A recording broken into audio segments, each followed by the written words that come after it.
So, you guys ready to talk about a good special for once?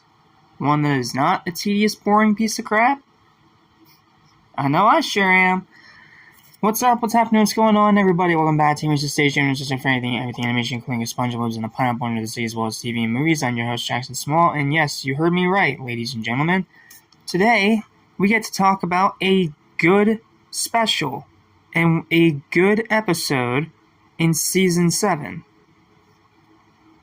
The Great Patty Caper. Now, two things. First of all, I know a lot of people confuse this episode with another episode that has a very similar title from season, I believe, 8. And two, this is a special that is good. It's not great, it's got problems, but it's good. So, what's the plot? Well, Mr. Krabs sends the secret formula away after Plankton tries to steal it for the 10th millionth time, so SpongeBob and Patrick have to be sent on the train to go retrieve it with the key to get it out of the lockbox. Because Krabs, for some reason, didn't have it at that point. Well, he needed it to make more Krabby Patty better or something. I don't know. This episode's start is kind of slow. So then you have SpongeBob and Patrick on this train, and they start interacting with these people that seem decent on the surface, but something about them just seems shady. And then the second the key goes missing, SpongeBob goes full detective mode and interrogates everyone that's on the train. Only to find out that none of them stolen the key, but they are guilty of other great big crimes and thefts. Even the conductor, which I thought was kind of funny. But then we get the boring reveal that Plankton stole the key, because of course he did. And the rest of the episode is SpongeBob and Patrick trying to stop this speeding, out-of-control train from slamming into the bank. And then it ends on a really weird note with old SpongeBob in the future telling the story to his grandson who's playing a video game.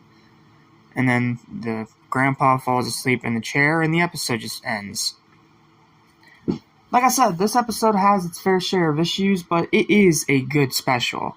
I do like the whole thing on the train. I do like the train as a setting. It's really cool. It's something different that we haven't done in SpongeBob yet up to this point.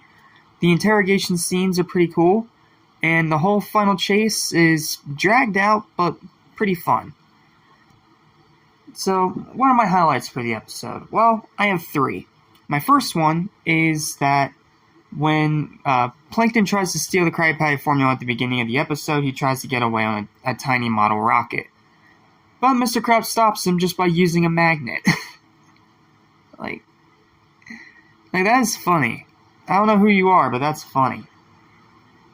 Then the second highlight is when SpongeBob and Patrick run into Plankton on the train, and Patrick threatens Plankton with a walnut crusher. But at least it looks like he's threatening him at first, but then in the end it's just him cracking open his own walnut and giving one to Plankton.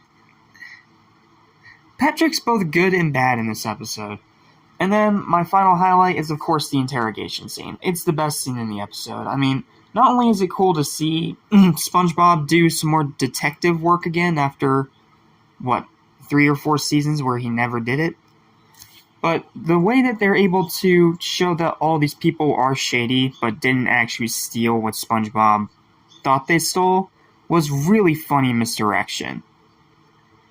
Okay, so what are my problems with the episode? Well, like I said, for one, that weird ending just, I don't get it. It has no point being there, and it's stupid. 2 is Patrick. Like I said, he's better in this episode than he is in most of Season 7, but he still has his moments.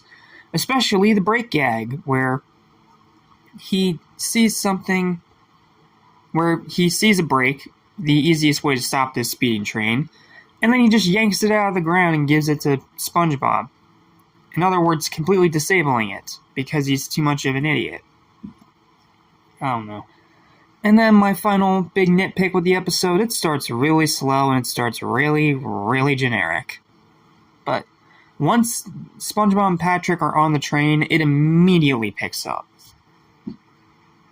So, yeah, it does have its problems, but I do think this is a pretty good special. And again, I do really like the train setting, and I wish SpongeBob did that more often. Because trains are cool. Final verdict for this special is going to be a 14 out of 20. It is a good special. It is an entertaining special. It's one that's worth watching. But it does have its problems. Patrick's pulling the brake thing is just face-palmingly bad. And then the ending is a weird mind screw. That has literally nothing to do with anything. But aside from all that, it's a fun episode, it's a funny episode, and it's interesting.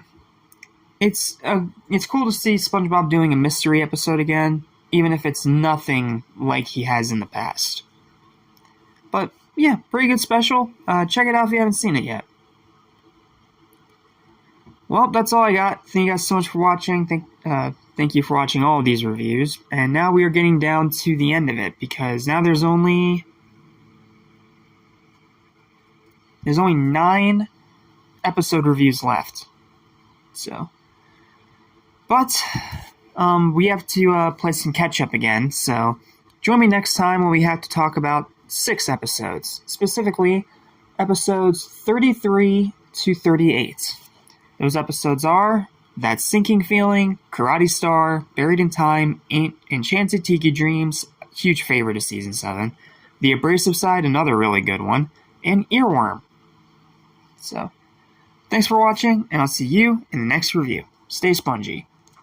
Lesson I'll soon forget, so listen and you won't regret. Be true to yourself, don't miss your chance, and you won't end up like the fool who ripped his pants.